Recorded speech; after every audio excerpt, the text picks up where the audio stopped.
Okay, so Ken, thank Maygen. you for being my co-host for this episode today in place of Sheila, whom we miss. She's irreplaceable, but I'm glad to be here. You did a great job. Thank you. And we talked about a project that has been in the works since the Cretaceous period, really. The Cretaceous period? Yeah, I mean, it's a great word, right? It is. Cretaceous. For sure. I don't know, trying something new. Yeah, it definitely has been here maybe since the Triassic, Jurassic period. I don't even know the differences between those. I only know Jurassic is when there may have been dinosaurs and I'm afraid that they could come back. Don't want to get back there again. Yeah, nope, they're not coming back. Anyway, this project has been going on for a long time, as in they've been trying to approach how to do this, the First Street Master Plan.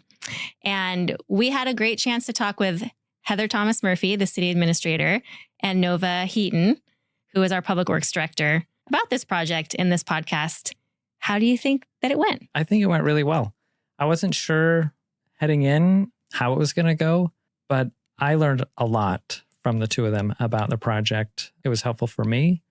And I think that our viewers or our listeners are going to really enjoy what we talked about. Yeah, and you have a unique perspective as a business owner.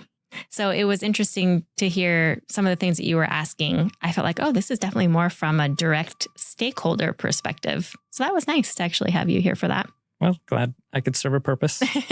But yeah, this podcast gets into a lot of the details about what is the project, why do we need to do it, what phase are we in? We talked a lot about the different phases of the project, what people can expect, how they can engage. Overall, really informative. Probably going to be one of our longer episodes, but I think it's full of really great information and content. Definitely worth listening to the whole thing. Yeah, I agree. So enjoy all the information coming to you about the First Street Master Plan.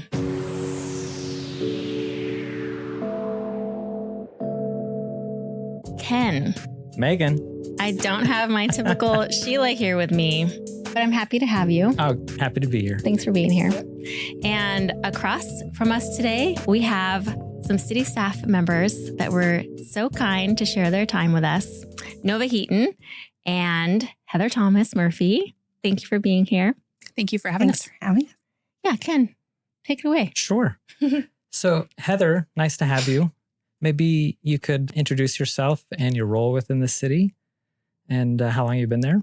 Sure. So I'm the city administrator and I report directly to the mayor. So it's a mayor appointed position. And then all of the other departments report up through me. So I'm responsible for the day-to-day operations of the city. Okay. And how long you been with the city? Just over 3 years. Okay. But Snohomish is home to me. I graduated from Snohomish High School and my parents still live in town. So it was great to come back and be in this role. Awesome. Well, it's great 30 to have years you. later. Nice. Yeah. The last 3 years have seen a lot of projects and a lot of work done in your team. So thanks for being here. Yeah. And Nova, Hi. maybe you could introduce yourself and kind of what your role is within the city. Yeah, I'm Nova Heaton. I'm the public works director. That means I'm in charge of all things public works. So streets, water, sewer, storm, parks, and the facilities, the buildings. I've been here at the city almost 3 years now and really have been focused on planning during that time and trying to make sure that we're very thoughtful about our projects as we move forward. Okay. So it looks like the mayor hired you and then you hired Nova. I did. And so Nova, you work in public works. So how does your work differ or overlap with the planning department? So planning has a lot to do with projects from the outside that are coming into town. So say a private developer that's building something here in town, they have to review and approve those kind of plans.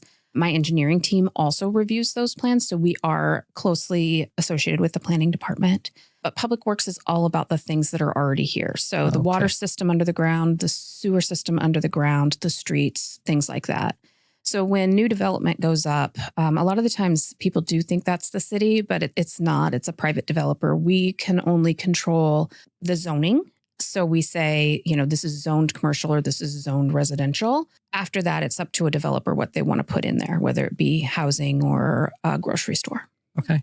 And a couple of months ago, we had Tim Cross. And does Tim work for you? He does. Yeah, he's one of my managers. We call him Facilitim. Because he's in charge of the facilities, the streets and the parks. Okay. We also have a utilitim who is in charge of our water, sewer, and our stormwater. Oh, I love that. You have two Tims. We have two Tims, both working directly under me. Yeah. I love the way you've differentiated them. That's amazing. I can't take credit for that, but we do love it. It's kind of fun. Yeah, that's awesome. So that was really interesting to hear how your department overlaps, but is different from the planning department. And that really actually cleared things up for me. That was such a nice, concise way to wrap that up. I appreciate that. Absolutely. So the reason that we have you here today is because of what you mentioned, things that are already here. The First Street Master Plan. Mm-hmm. And we've already heard some chatter about what that is. But what I would like to do is let's start from underground up. Okay. Why do we need a First Street Master Plan? And why is it being led by Public Works? Great questions. Thank you. Okay. So the reason we need to be prepared to do any work on First Street at all is because the utilities underneath that road and sidewalk are very old. So some of them are reaching 100 years old. The sewer lines underneath the road are some of the oldest ones in the city. And the water lines are over 80 years old. So that means that they have reached the end of their useful life and will either break or become undersized as we move forward through time. We want to make sure that we are prepared to appropriately fix those things before they break, ideally, and get them repaired in a timely manner so that we don't have issues with the street that would facilitate an emergency repair, which would cost more money and also be more disruptive to the businesses. Mm. So a little bit about why Public Works is managing this is first, the impotence is the utilities underneath the ground, but there's also the interaction between the street and people and traffic that has to be considered. So one of the things that was already put in place before either Heather or I came here was the Second Street Master Plan. And it is a plan for updating Second Street to be more pedestrian friendly and to still keep the parking plan as it basically is now. But when we look at Second Street independently of First Street, we're missing a piece of the puzzle because First Street and Second Street have to work together within our town appropriately. So that's where the First Street Master Plan is really important, that we have it up ready. It's all something we can kind of come together and consider, yeah, this is how we want to move forward as a city, and then make sure it works well with the Second Street Master Plan before we build either of those. So Public Works, because we are streets, we're sewer, we're water, we're everything. Mm-hmm. That's why we're here representing the First Street Master Plan. Gotcha. So was the Second Street Master Plan more of a planning department project than Public Works? That is a great question. I actually don't know who did that. It was Public Works as well because Okay. it's all related to infrastructure. Gotcha. So to build on what Nova said, the planning department gets involved in things related to land use. And so the comprehensive plan that the planning department led over the last few years has to do with future zoning and future growth. There's transportation and infrastructure elements built into it, but it's based on the Growth Management Act, which is regulated by the state. And planning, and our planner has a role to uphold that Growth Management Act. So that's Right. the difference between what planning does and what Public Works does. And Public Works was very intimately involved in that project as well, because we had to complete all the parts that had to do with the infrastructure. So all the things about the long-term planning for our storm, our water, our sewer, and our roads, and our parks were all done by Public Works, working with a planning department. Gotcha. Thank you. And I'm just curious, will you revisit the Second Street Master Plan when the First Street Master Plan is completed? Absolutely. Our thought process on that is once we've done the First Street Master Plan, we've done all the outreach and we've worked with the businesses, we've worked with the citizens, we've worked and engaged with everyone and come to some idea on what they really want, what they want it to look like, then we need to make sure that Second Street Master Plan kind of flows with that so that they don't look like a patchwork quilt. They look like, unless that's what the community wants, but I think they would prefer something a little bit more cohesive. And I Yeah. think that our businesses on Second Street want to feel like they're part of one cohesive downtown as well. Yeah, and we want that too. And then there's the connector streets that go between First and Second, right? So those all have to be considered as part of this as well. And that's why you can't really look at Second Street alone and you can't look at First Street alone. You have to look at them all as a big group together with all the side streets as well. Yeah, that's so appreciated because the district, when you look at the zoning, the district is actually outlined that it's Avenue D all the way up to Willow, but it also goes north across Second, all the way up Third, or I'm sorry, not Third, but D up to Third in some areas. And it doesn't necessarily feel like you're in the district. So even though it's like that on paper, there's so many elements that come into play to make someone feel like they're actually part of a cohesive unit, Well, and I think visually and traffic wise, we want to make sure that as a pedestrian, you feel like you're all just within the downtown as soon as you're in that area as well. Because I think that really helps to sort of spread out some parking a little bit, improve the walk-in clientele for all the businesses in that area so that people are more aware of the businesses throughout that whole area. I also want to make sure people feel safe crossing Second Street and safe crossing First Street. And I think that those are both issues that we really need to tackle. And that's a big part of the First Street Master Plan and this whole planning process in general is to make sure people feel safe downtown. Yeah. So that if you do end up coming into town, from Second, or you're coming in from Third and E, once you're right there, you feel like I walked 1 block and I'm in downtown. Not that I had to walk 2 blocks down to First Street to be in downtown. You were there the whole time. I think it's just really important that we really expand that so it feels more cohesive. Exactly. So that would include things like signage and making sure we have cohesive signage between this whole area. Things like the banners or the Christmas decorations. How do we expand those so that we're including the Second Street and the First Street in both of those? So that's kind of our visioning, but my vision might not be the same as the community's vision. So that's why the First Street Master Plan is so important, is I have ideas, but I want to hear the community's ideas to make sure that we're in line. That's why we've launched the First Street Master Plan in the first place. Yeah, fantastic. So I want to go back to something that you talked about, what's underground. And you talked about water lines, sewer lines that are getting old. I'm curious, what's the usual lifespan of like a water main or a sewer line? It's such a great question because I really think people assume once we put it in, it's good forever. And wouldn't that be nice? It would. And it's certainly longer now with newer materials, but these were put in like the 1920s and the 1930s. And those materials have definitely met the end of their lifespan. So 50 to 80 years is generally kind of the rule of thumb about stuff that was installed at that time. We have several areas where we've had to do multiple repairs, emergency repairs. And at First Street, where we have the river right there, we have an even higher need to make sure we're being proactive and not having to do emergency repairs, because if something were to break, it could cause damages to the businesses or the buildings or the structural ground. So it's really important we get this work done. I've heard some crazy stories about what could be under First Street. That's what keeps us all up at night, I think.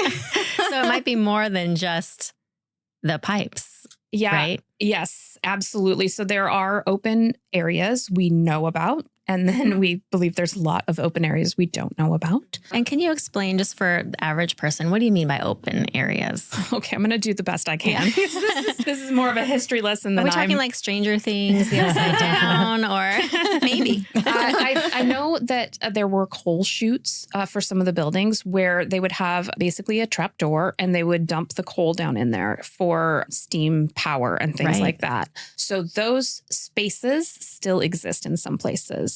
In one of the buildings, the Marks building, actually, there is the old cells. The police jail cells are actually underneath the sidewalk. We've seen them, and the building owner has actually done a lovely job of improving those areas and making them nice. Some of the businesses use those areas as storage. In some places, the roof of the underground storage area is the sidewalk, or they're right up against each other. So they go hand in hand. Yeah. So anytime we are opening that street in any way, and that means digging, we aren't sure what we're going to find. Yeah. We might find old timbers that the road was built on initially. We know that there's at least 2 retaining walls under the roadway or sidewalk that we will have to deal with. And we have to be careful to make sure we're not doing any kind of structural damage. So it's a little bit nerve-wracking to think about doing any work there. And I've heard tale that in the past they had a pact to never open First Street.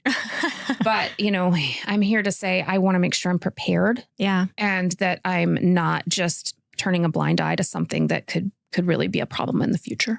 I think that's a really important thing to note is that, just because something could be difficult to deal with doesn't mean that we shouldn't deal with it, because what could the consequences be otherwise if it's not looked at? And then you have an emergency response instead of a proactive plan, So I know it's not fun to be the director that gets to be in charge of all of this, but I appreciate that you're looking into it, that the mayor has said, this is what we're going to be doing now, because it is important. I don't want to see what happens when we keep pushing our luck any longer, Because it seems like it's not a matter of if something is going to happen. It's just a matter of when, because we're like 10 to 20 years past the lifespan of these pipes to begin with. Probably even longer in some cases. And I think there is a lot of tension right now about the communication and what the city's trying to do and different ideas about what we're trying to do.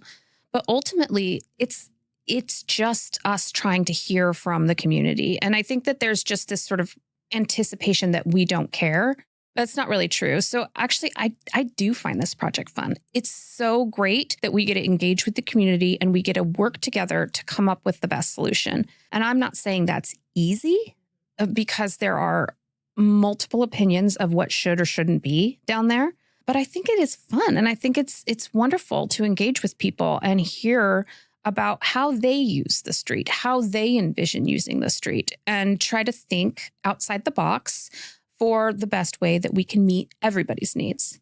And I've described it as a balancing act, because there are all these competing needs for a set amount of right-of-way. On one side, you've got trees and bikes and pedestrians and furniture and places to sit and garbage cans and signage and just all this stuff. And on the other side, you have parking and you have vehicles. And those are all needs that need to be considered and work together to find the right balance of where those go and what their needs are. Yeah. And those are all kind of the things that we get to explore because we have to address what's actually going on under the ground. And it's exciting for the community too, because how often do you get the opportunity to shape what your downtown looks like? And this is going to be forever. This is a legacy project. And if we all work together and think about it together and come up with some really good problem solving, we're going to have a beautiful product in the end that we're all going to be really proud of. That's my goal. And I think we'll get there. Yeah, I do too. So speaking of that, let's kind of talk about what has happened so far. So some initial public engagement has happened. Heather, do you want to take a little turn here talking about where we're at right now and how we got here?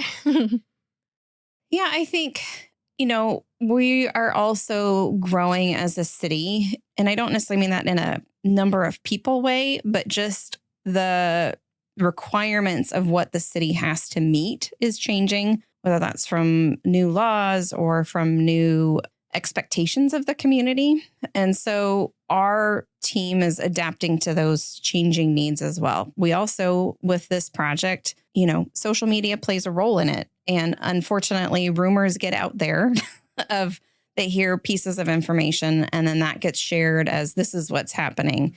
And so this time things started unrolling before the city was really quite prepared to fully roll everything out from a community education standpoint. So for that, I think on my part, I'll just say I'm sorry. We need to take more time to explain the why of the project. There was a lot of discussions about, it's a plan to just reduce parking, and that's not what this is about. This is first and foremost an infrastructure project. I know I've heard comments about why can't we just leave it the way it is? And we can't, for all the reasons that has just been talked about. So we had kind of I don't want to say a plan because there wasn't a plan, but we had thought through some milestones that we were trying to achieve this year. And the goal was to get a master plan adopted by council by the end of the year. There was some community engagement events. We had an open house at the Carnegie where we invited the businesses and community members in to share what the vision for this project could be and to start the conversation. There was more planned, but we've slowed down a little bit to take more time to do some more stakeholder discussions. And that's really where the decision to create a community advisory committee grew up, that we really needed to have that in place and to help us create some more pathways with different stakeholders in a more formal setting. So this is just like what was done with the comprehensive plan. There was a community advisory board. There was a task force stood up when they were looking at land use for the Midtown. So this is such an important project. We wanted to make sure it had that same forum for people to help brainstorm some of the options ahead and to be that person to go back to the community to get feedback, because we can't be in all spaces and all times.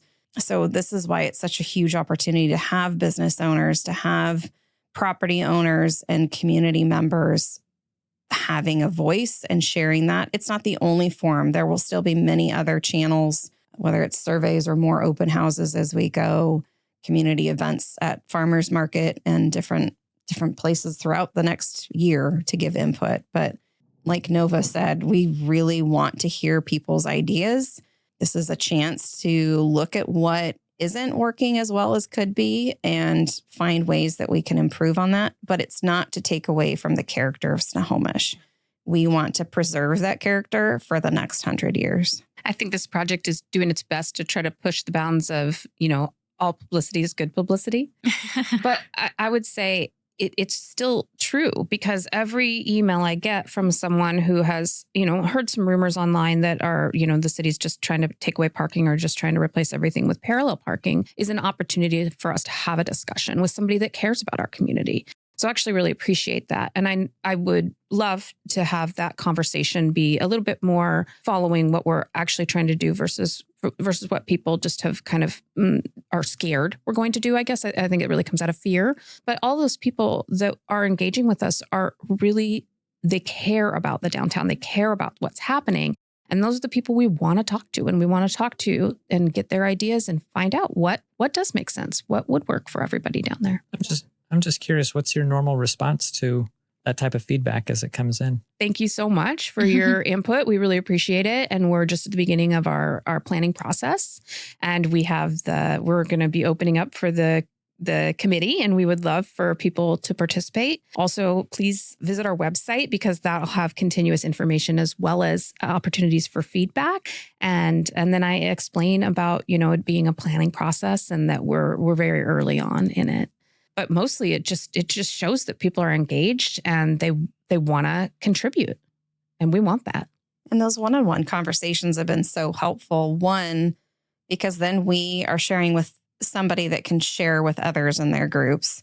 And the conversations that both Nova and I have had, people come away going, oh, you guys really are listening to what we are saying. And we're taking that feedback and adapting. And so having this community advisory committee is one of those ways that we've heard from feedback. Slowing it down is another thing we've heard. It was because we sensed concern from the business owners about rushing it that we've slowed down. And so we're responding to the feedback. The project needs to happen, but we want to make sure we do it right, not fast. Yeah, I think it's so important with a project like this. And Nova, you already kind of touched on this, but it is first and foremost an infrastructure project. But it's not like when you just have, just quote unquote, rip up the street, replace some of the sewers and put the street right back the way that it was. This is a district-wide community project. It's something that I think everybody wants to feel a sense of ownership and that they're coming along, not just for the journey, but, they're advising the journey as they go and they're kind of having a say in it. And I appreciate that you're open to that. It is your project. You could be like, no, this is what we're doing, but wanting to include everybody, wanting to make sure that the downtown has a future that's what we all want is so important, because we are going to all use it way longer after any of us are in this room or walking downtown, So it's important to be mindful. And I hope that people understand that is the goal. That is what you're trying to do.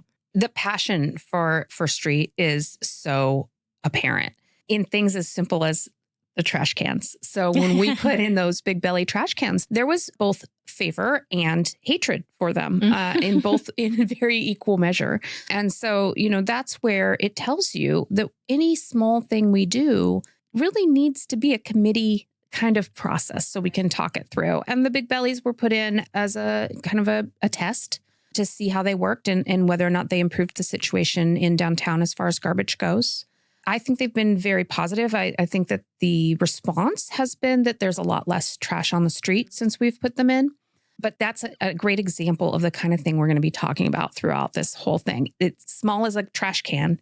It's a huge deal to different people. So the style of the trash can was very controversial for some people. I was there for that. Yeah.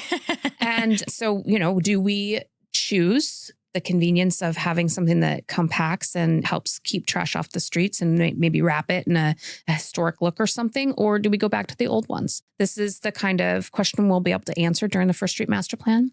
The pedestrian lights, the street lighting is another thing that we'll have to tackle. Those lights are not able to be removed and replaced, as we found out when we did the small sidewalk project next to the bathrooms. The crews did try to save that light when we took it down, and it literally crumbled as soon as they started to take it down. That was a good test. Yeah. And you know what's so funny is I stare at that corner and I forgot there was a light there. Yeah. So we did put lights up. We put the black ones up that are sort of our historic feel and kind of match the ones on 2nd Street. Again, that's where we'll be kind of talking about those small details. What kind of pedestrian light do we want to put back up? The holiday decorations are kind of a great example of how the city is committed to the downtown area. That was a wonderful partnership with HDSA, and we were able to work together to choose some decorations that we felt fit the historic feel of the town. And I just think that as we continue to work like that, we're going to continue little by little to upgrade and create something we can all be really proud of. If I can tag on to that, another piece that we get a lot of feedback on is the sidewalks on First Street, and people asking why can't the city just go out and replace the sidewalks? So state law currently states that sidewalks are the responsibility of the abutting property owner. So technically the property owners are responsible for maintaining and replacing sidewalks. Because the city has to go in and do an infrastructure project, that means we are touching everything, and we can include replacement of the sidewalks and street upgrades and curb gutter, ADA access at corners as part of our capital project. So this is a benefit to the property owners to do something that would normally be their financial responsibility. And it's also not just as simple as going in and replacing a panel or two, because once you start touching things, we have to bring them to current standards. And then there's also the what's underneath it. So we want to make sure that we're being thoughtful and doing this in a cohesive method. And then when you walk around First Street, they all have different entry points, and some of them have wonderful architectural details or inlays in their entrance into their building. And so we have to make sure that we are preserving those and trying to find a way to incorporate them into new sidewalks moving forward. Which really, that's the ideal situation. Number one, property owner or business owner don't have to bear the cost, which is great. But also we have the design review standards, which are great and I appreciate. And then I think sometimes it can be more difficult for someone who isn't used to dealing with those things all the time to try to get all of that done. And then you want it to match your neighbors. Like we already see that already, where it's like somebody's had to do a project, or maybe the city came in and did a spot, but from 10 feet to the next 10 feet, it's different. So having something that is all done correctly, that preserves the historic character, that's safe and is matching, it's going to be so nice. So I think, thank you, for being willing to tackle all of those things. And that is the benefit of, well, if we're touching it, we have to do all of it. Not to mention what we talked about earlier with everything underneath there that could be an absolute disaster for the business owner or property owner that tries to tackle that. The city is going to be thinking about all of those things together. And it's a much better approach, I think, from somebody who doesn't work in public planning or public works. Makes sense to me. We're trying. It's going to be a once in a lifetime project for everybody involved. So. Yeah. In more ways than one. People mean that. So Nova, you mentioned the Community Advisory Committee, And I want to go back to that for just a moment. We've heard from a lot of our business owners downtown that they feel like the city has already kind of made up its mind as to what this project is going to be in the end. If that's the case, what's the point of a community advisory committee? And kind of what's your kind of response to that perspective? Well, we definitely haven't made any kind of decision about how we want it to look. So I think that first and foremost is important to say. I think that putting together the advisory committee is kind of how we put our money where our mouth is at that point. I think that it's easy for people to assume we have made up our minds, but honestly, it's too difficult. This is a difficult project. And I don't want, for one, to be the one that has to make all those decisions on my own. I would really like to do it in a community forum type of manner so that we are kind of more heads are better than one kind of situation where we start problem solving some of these questions like parking and pedestrian crossings and, what do we want the furniture to look like? And do we go with a curbless so that it gives us opportunity in the future to make changes? So, one of our options would be to put a curbless design in, paint it pretty much exactly how it's painted now, and then have the opportunity in the future to change that if we decide to, because there's no curb standing in the way of changing it in the future. That's what the advisory committee is for us to sit down, think through some of those things, think about the impacts to the businesses, to the community, to the road, to the customer, and then make some decisions out of that. So basically the things that you've been talking about, like the lighting, the trash cans, the curb, the sidewalk, the parking, all of this comes into this committee for discussion? Absolutely. So the way we're going to kind of set that up is we will probably set aside a few meetings for different topics, bring them forward, talk about some of the different options and ideas that are out there in the world as thoughts or planning or other cities have done this or whatever. Put them all on the table, kind of sort through them, get plus, negative, whatever people think, and then go from there. And then we will collect them back. We would hope that those members will go back and talk to other people, talk about what they discussed. The other thing about the committee is it'll be an open discussion. So people will be able, just like a council meeting, people will be able to follow along, comment, pay attention. It'll all be open to the public. And hopefully, we'll get some really good input and some really good feedback and start to make some of the decisions. And I'm not going to say those decisions are going to be easy. I think the committee members are going to think they're hard too, because there's a lot of different things to consider. But we can sit down, we can work through it and come up with some kind of plan, that we'll present back to the community then and see what they think and continue to kind of go back and forth in that manner. So I just need a clarifying answer because I'm new to this. So from a decision-making perspective, does the committee make decisions, or are they an advisory committee that says this is our kind of collective recommendation to the decision makers? This is how it should be. They'll make recommendations to council. So Got it. similar to some of the other committees, they're an advisory to the council. Council will make the ultimate decision. There are certain pieces that the committee, there might be an option A, an option B, and an option C that meet our requirements for certain state and federal laws that we have to follow. So of those, which is your preferred option? There may be others that has much more latitude into input. And so it's kind of a refining process and iterative of, okay, we heard your feedback. This is what we're thinking. What do you think about that? And share this with your colleagues and your neighbors and get some input there. And then hopefully also bring that conversation back of, yeah, we did consider that. And here's why we didn't recommend moving forward with that. Or, we thought this would be a better option because of X, Y, and Z. And then those recommendations do go to council for the final master plan adoption. And by the time this podcast airs, the members of that advisory committee will have been selected. But who will kind of be on there? What's their role, or kind of where are they coming from, and how many people will there be? And well, we're looking to have it be a pretty diverse group of people. So we're looking for members of the business community. We're looking for just the community. We're looking for HDSA. We'll have some council liaisons on there.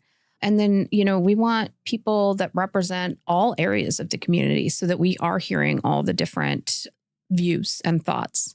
I also would say I'm hopeful that they will be prepared to withstand some pretty negative public comment, because unfortunately that does come with the territory.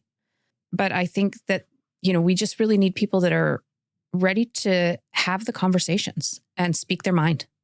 And we do not have a list of people identified. We aren't recruiting anybody. We've put the word out. There's already been a lot of applications, but we're not looking at them until it closes. We have a scoring rubric so that it's as objective as possible. It is council's decision in the confirmation process. Will bring the recommendations to council on June 3rd. And so they'll be the ones that confirm the mayor's selection. The mayor typically makes the final decision of what gets pushed forward to council for a final confirmation. And sometimes if it's between a couple of candidates, she'll call them and have conversations similar to what Nova just had of, this is what you're signing up for. There's an expectation that you're going to attend all of the meetings. It's going to be quite a bit of work. There might be some homework between meetings. You're going to have to listen to differing viewpoints. We don't want everybody on the committee that is in favor of the project. We want to have different voices and perspectives because that's what makes a richer project more successful. What we don't want to have happen is it get designed in a vacuum and then we unveil it and people wonder what happened. So when you were talking about the committee presenting to council, I think it was the planning commission that presented something to us. We had heard from staff and then, council hat is on now. We had heard from staff and then the planning commission shared. And that was so informative and it put all the pieces together for me because it's like they've been working on this in depth together for months. And on council, you're kind of getting like nugget, lots of documents to read. But hearing from members of the community who volunteered their time to look at this month after month, and then their own side time and conversations, it just gives you another level of perspective and trust to listen to that recommendation. So I appreciate that we're taking the same approach with this, that it is bringing in many voices and of the dedicated ones who really want to take their time, which is why it's so important that they understand what they're getting themselves into in the first place. But what a great opportunity, to be part of that group. I think that's so wonderful. So we have the committee is set. Looking ahead, can you help us just kind of outline the next few phases? When will we see the committee actually starting to do some work? And what are like some key milestones that we should be looking for to come next? Our first meeting with the committee will be in June. And so we'll kick off right away. We have to kind of set up how the committee works, make sure people understand their expectations, things like that. And then we will outline what are we going to work on and when. So again, we'll be working with the committee a little bit on that. We'll have an outline already, but we need their input on, are we talking about the right things? And then I suspect we will tackle parking kind of early on, just to kind of talk about some of that stuff, because fevers run hot when it comes to parking. We might as well just get it out of the way and talk about it. So we'll do some problem solving around parking and some ideas and thoughts about that. Then I don't have a schedule of all the different meetings, but that'll be what we talk about first. And then we'll start moving through some of the other things like pedestrians and crossings and different things like that, signage. we've got roughly 6 months of work planned for them, but just like with council or like any of our boards and commissions, there's certain topics that take more time or something comes up and staff has to do some more research or follow up, or we've asked the board or commission to do some outreach and come back. So I think we've got a tentative agenda, but some of it'll be driven by the committee. And if they need more time to make a decision, then we'll take an extra month on that topic before we move on to the next one. And how will the community in general be able to engage with this? So we have the committee and their kind of, like representation. And hopefully, like you said, Nova, they'll be going back and having conversations with their peers and getting some information that way. If someone who's not on the committee or maybe doesn't feel like they got directly connected to a committee member, how can they be involved in the process? So we will always have the website open and available which has direct links to emails and different things like that. So people can email staff if they're concerned or anything like that, which we can take. Also, the committee itself is an open forum. So if people want to, they can call, they can make comments, they can message the members, different things like that. So there's that as well. Then we will be actively working to create surveys that make sense for what we're trying to accomplish. So we will probably try to do information specific surveys so that we're just like a survey around parking, a survey around pedestrian survey, different ones. So we can kind of focus people and start to hone in on different thoughts and ideas as we move forward through this. That would be off the top of my head. We also are planning to visit the farmers market. Part of the idea of having a demonstration project was actually so that we could be on the street interacting with people as they were there, kind of experiencing different ideas or thoughts or changes that we might consider for the downtown area. So that was really a lot of the whole idea of that was really about getting people's input and talking to people about how does this work, or is it stupid, or do we like it, or different ideas like that.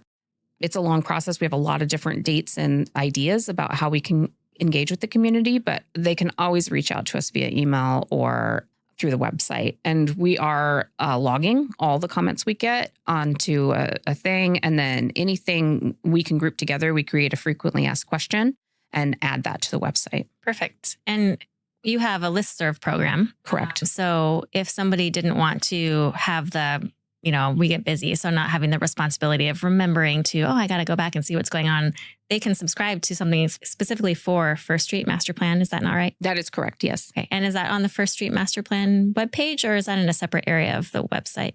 So there's two parts. So they can go to the master plan website. On that page, there's a click here to add yourself to the listserv. The other piece that's not active yet, but will be once the Community Advisory Committee starts next month, is you can also sign up on a listserv to receive council agenda packets and board and commission packets. So the First Street Advisory Committee will be one of those that you can sign up for. So anytime an agenda is posted, you can get notified to see what they're talking about. And there'll be minutes just like any other board or commission, so they can follow along for that. It'll have a link to the Zoom link so people can listen in. If they don't want to come to the meetings, they are available to listen in on, hear what's happening. So I guess my question is, it's a long project. The committee's going to be kind of gathered for 6 months.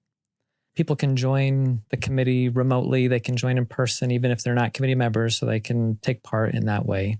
But what specifically are the different phases of the project, and how is it that people will be informed? This phase is coming to a close. This is what's happened.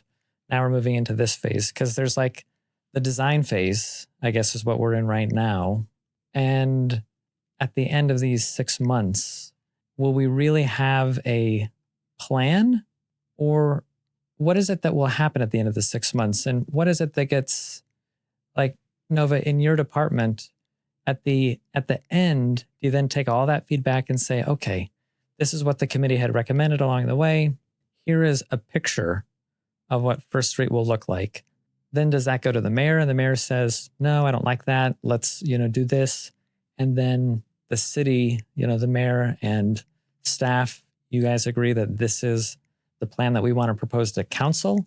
And then how long does council have to review that? And what's the input process from the community there? Like, how long will all of that take? And how is it that people get kind of informed about each of these different steps? Okay, let me try to tackle it a little bit at a time. So the first thing I want to make sure I say is it's not the design phase. It is the master plan phase. And so how does that differ? Design is actually where you start looking at this door is at this elevation, and the road's going to be at this elevation, and this pipe is going to be this big and this sloped and that kind of thing. That's the design. What we're talking about right now is the master plan. And so think bigger. Which way will traffic move down First Street? Which way will it move on Second Street? Are we going to change any of the traffic directions in order to accommodate parking? That kind of thing is sort of more master plan based. Then we kind of start to narrow it down. Now we've decided how traffic is going to flow on First Street. we can start to talk about our options for parking on First Street. We can start to talk about our parking options on A and B and C and D and different things like that. Then we can continue to narrow it down. What kind of lighting do we want? How wide is that sidewalk then, now that we've figured out, because that sidewalk is balanced with the parking, right? Sidewalk can be wider. If we have less parking, it gets smaller the more parking we have. So that's a balancing act right there. So what we'll end up having is, instead of a design, we will have what we would call a layout or a cross section for First Street. For the side streets, it'll show how that parking will lay out. It'll show how we're going to deal with the crosswalks. So, for example, a raised crosswalk could be an idea that we use down at First Street, where even if if we have a curb and then the road is lower, the crosswalk's actually raised up to the same level as the curb, so that it's almost like a speed bump on First Street. Speed bumpers are bad, no speed bumps, but it is similar. We call those speed tables. So that would be an idea. That would be something we would talk about as part of the committee. Then, as the committee kind of makes some of those decisions, we would start to build the bones of the master plan document. So this is a PDF document that's going to explain what we did, what we looked at, and what recommendations we came to. Then, as we close on, say, traffic direction, how traffic moves through the area, we will put that into a document. We will have some diagrams that show what we're recommending, and we will take that to council. Council will see that. We'll explain how we got there and what our thought process was. Then we will move on to parking, for example, or we will move on to pedestrian crossings. And so each piece of that, as we move forward, will come to council. Now, this is not approval. Remember, this is just, here's where we're at. This is what we talked about. This is where we're going. Because now, as we move on to pedestrian crossing, that might change the parking, right? That might have some change in how we look at that. And so then we might have to go back and make a little bit and revisit. Exactly. And so that's where that iterative process happens. The council and my team will work together. We'll come up with some recommendations. We'll bring it to council. We'll hear council's feedback. We'll hear public's feedback. And then council will think about it and they'll come back. They might say, hey, we like this, but we don't like this. We want you to look harder at this, different things like that. And that's what we'll do. And so the process may take a lot longer, or it may go smoothly. Who knows? But that's where that iterative process happens. And then at the end, whenever that is, and we've come and we've put all those pieces together in a document that is the master plan, with some sketches that show which way traffic goes, how the parking is laid out, where the parking is at, where the crosswalks are at, whether we've got bulbed out curbs or whether we have a raised intersection or colored concrete, different ideas like that. That'll all be in that master plan document. That will finally go to council with the recommendation of the committee, we sure hope. And then council will have the opportunity to approve it at that time. After that is when we move into design. Question for you. So what's the mayor's role in this too? Because I hear a lot of council and the committee. Where's the mayor's role? The mayor doesn't play a role in most of the day-to-day planning of projects. Her role is to make sure that what policy and budget council has approved is being carried out. And so it's working with all of us to make sure we're in line with what the council priorities are and what's in our budget.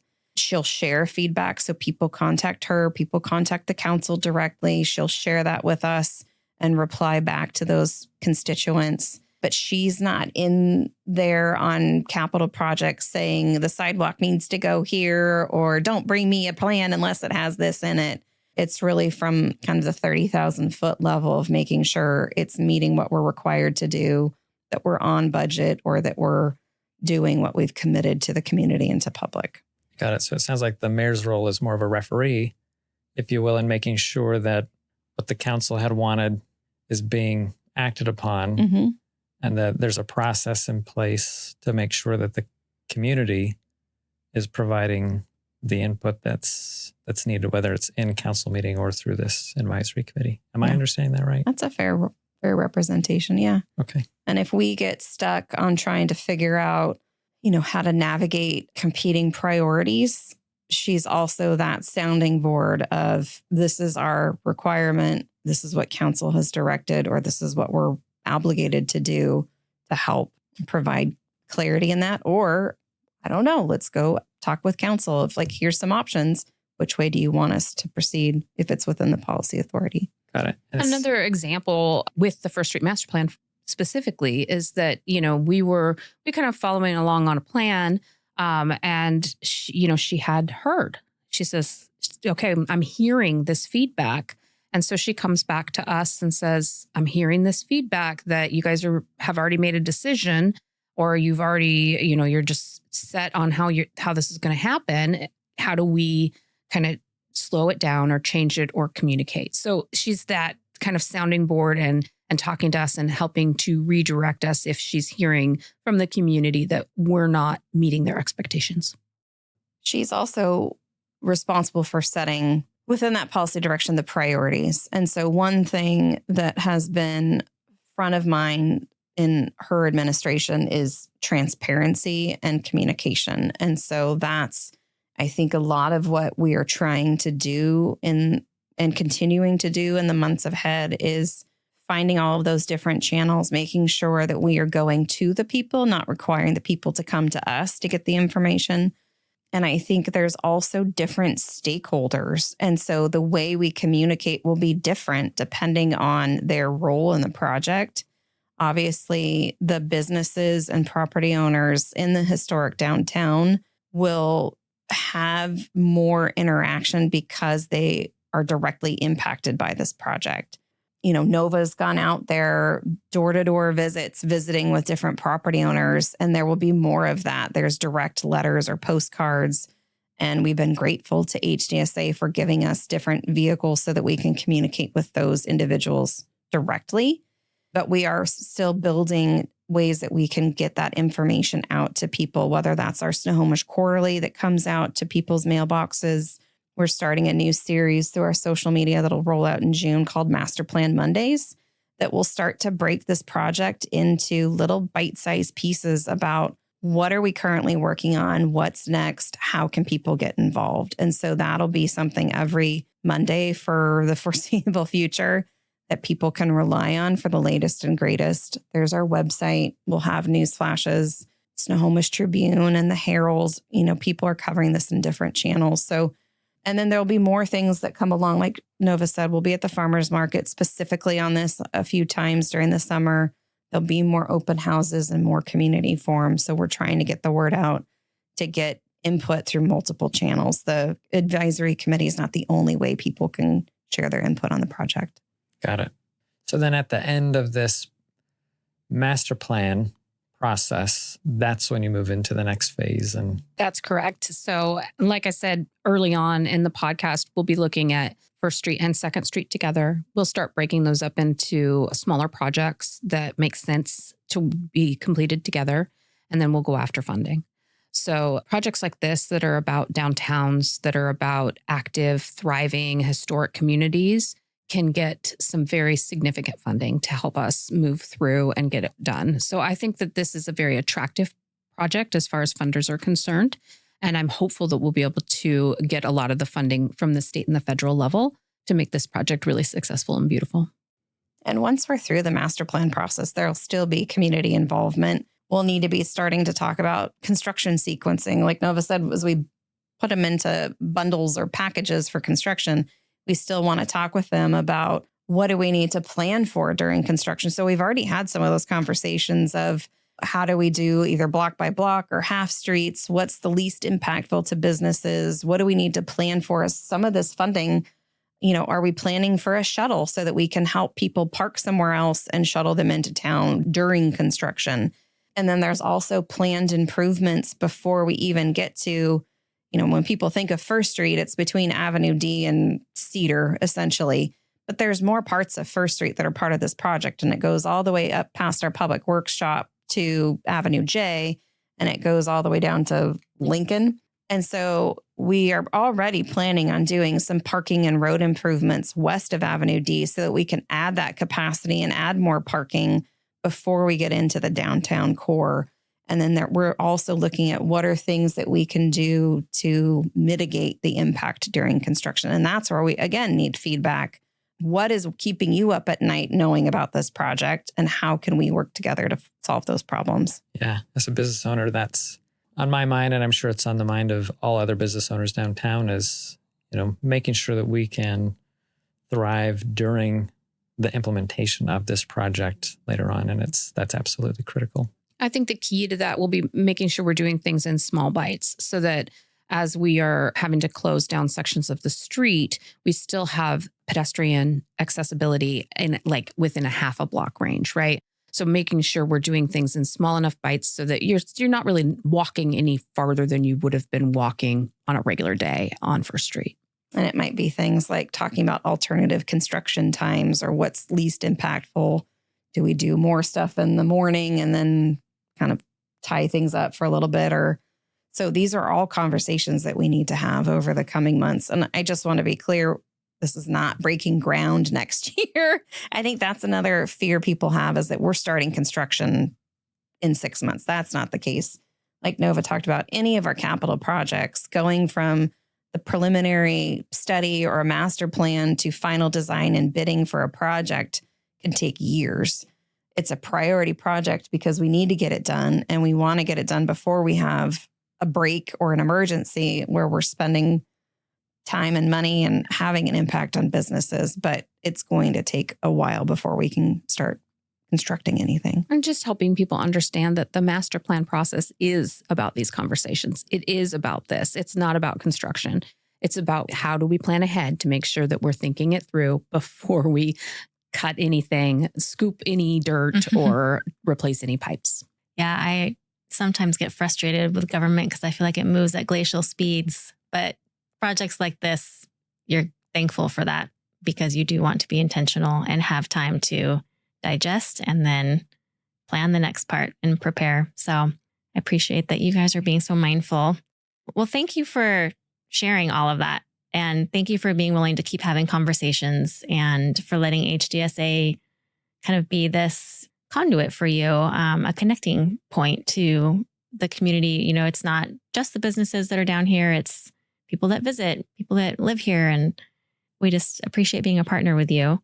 Is there anything that you feel most hopeful or excited about with this project? I mean, we've kind of been talking about all the difficulties, all the things you have to tackle, all the things you have to plan for. Nova, you already spoke about it a little bit, that you're excited about working on it and all the potential. Is there anything more detailed about that you'd like to share, either of you?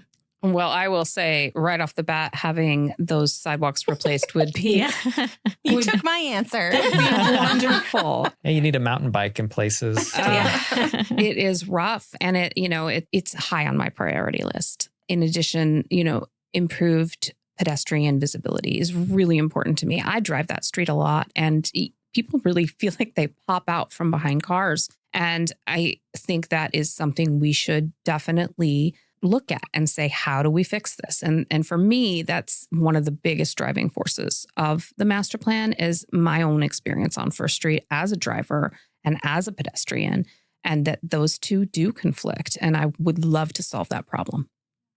So you're a problem solver. That is what I do. What about you, Heather? My previous role, I was at the health district, and our former health officer used to say, hope is not a plan. But my hope is that when we get to the end of this project, whether it's the end of the master plan or the end in construction and we're done, hopefully before we retire, is that it's something people are proud of.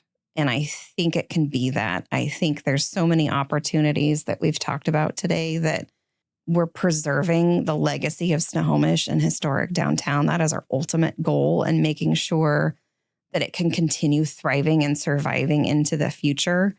And I hope in however many years that we have some version of a ribbon cutting or a crosswalk crossing or something, and people are proud of the final product and having gotten to the other end of it, and that it just sets up Snohomish for whatever the next 100 years brings. You have to be forward thinking.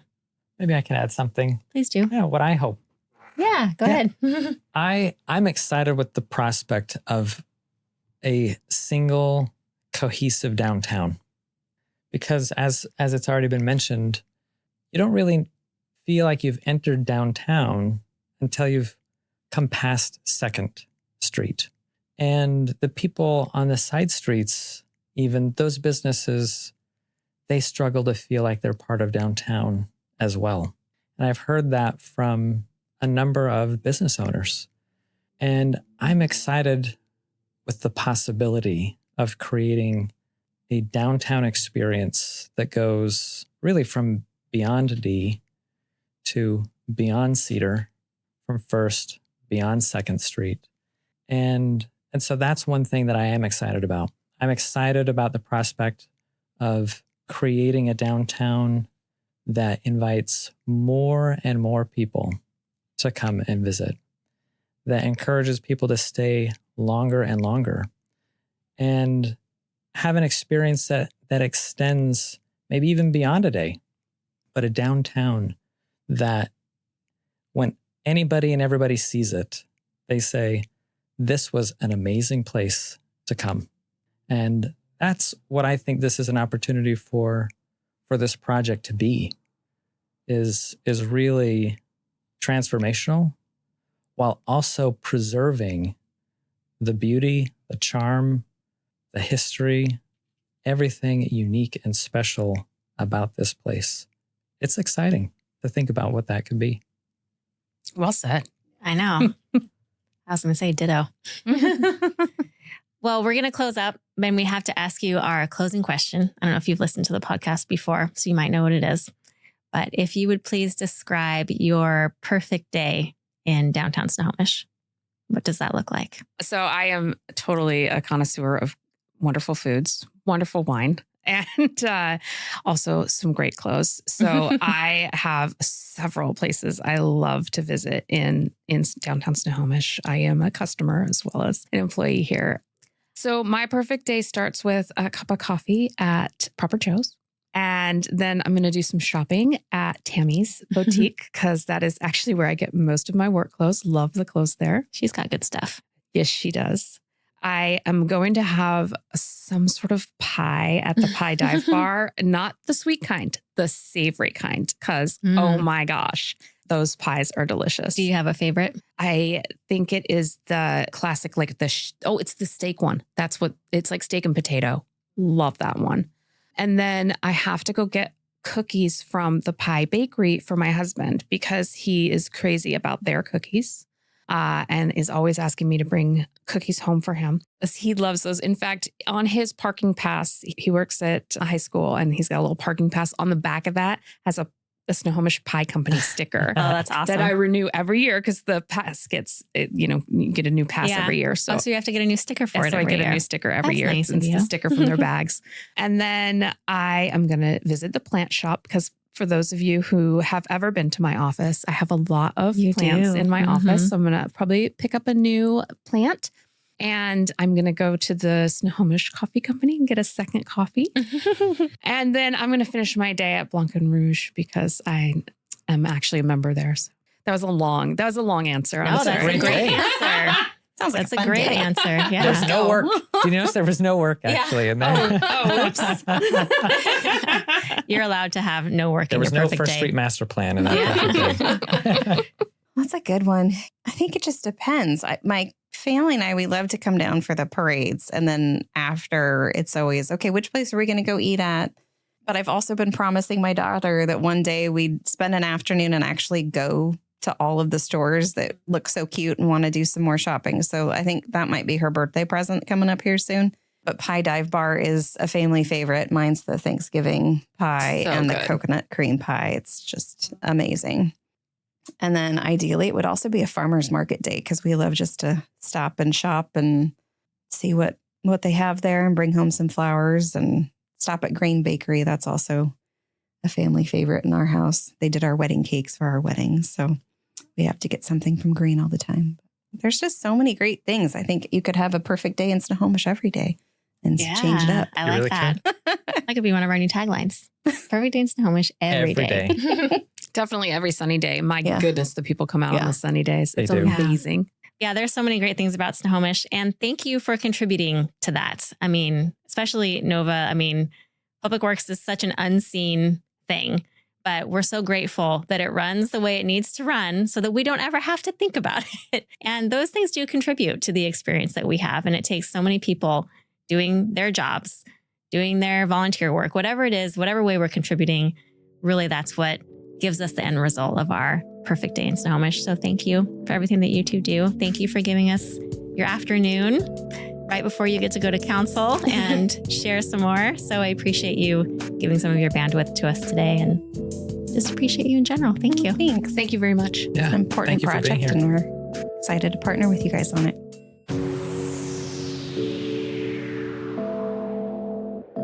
Snohomish Storytellers, brought to you by the Historic Downtown Snohomish Association, produced by Red Trucks.